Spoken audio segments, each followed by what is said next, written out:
like I was going to compete at Miss Universe. Got called in the top 15, top 10, the top 5, and everything changed during that final question. I was asked, Vermont just recently became the 4th state to legalize same-sex marriage. Do you believe other states should follow suit? Why or why not? And I remember saying, it's great that Americans, you can choose one or the other. And it was like the Lord just smacked me right in the face. You know what you believe. Don't you dare lie right now. And I was super convicted. And so I said, but I believe marriage should be between one man and one woman. And no offense to anyone out there, but that's what I believe. And that's how I think it should be. And it was like silence.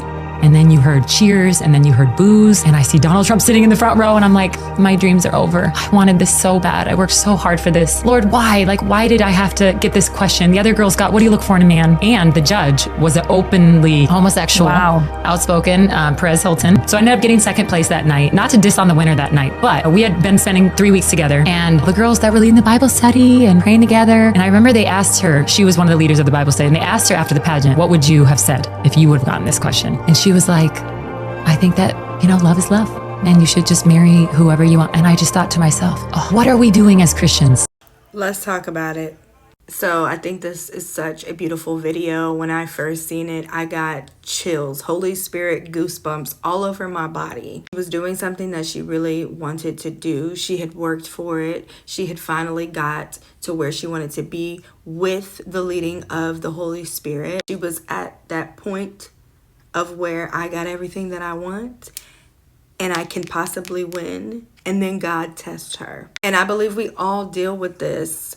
God begins to test us with the very thing we're getting blessed with. Are you going to stay steadfast and stand on truth if you are given these things? Are you willing to put me over your own hopes, desires, and dreams? Are you willing to not compromise my word? And I think that it's so profound and beautiful that she said she felt the Holy Spirit convict her because she was going to give the people what they wanted to hear. And if y'all were around at that time, Perez Hilton he was messy. He was very drama filled. He was a part of the reason why she didn't win, because he was a judge and she spoke against homosexuality. But she began to ask God, why? Why did I have to get this question? Everybody else got other questions. Why did I have to get this question? And it's because he had called her. She was chosen, and he wanted to make sure that she would stand firm and steadfast and not compromise her faith for even her own deepest desire. And she did. She stood firm.